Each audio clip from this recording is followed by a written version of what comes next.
Furto di cavi di rame. I carabinieri della compagnia di Licata, guidati dal capitano Marco Currao, coadiuvati dai militari della stazione di Ravanusa e coordinati dalla procura di Agrigento, hanno arrestato questa notte 8 persone e una è stata sottoposta al divieto di dimora. Il blitz è scattato dopo le disposizioni del GIP del Tribunale di Agrigento Stefano Zammuto su richiesta dei sostituti procuratori Santo Fornasier ed Alessandro Macaluso, che hanno coordinato le indagini. In carcere sono finiti Andreia Petri Kostel e Georg Tanasa. Ai domiciliari Neika Dumitru Kosmin, Epure Konstantin, Lupu Florin, Janku Valentin, Kobzariu Vasile e Ciobanu Christian. Divieto di dimora nel territorio del comune di Ravanusa invece per Mohan Hoana.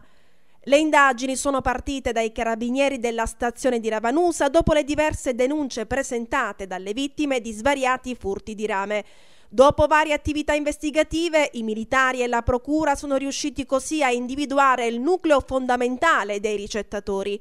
Le indagini dei carabinieri, su direttive della Procura della Repubblica di Agrigento, continueranno al fine di accertare eventuali altre responsabilità.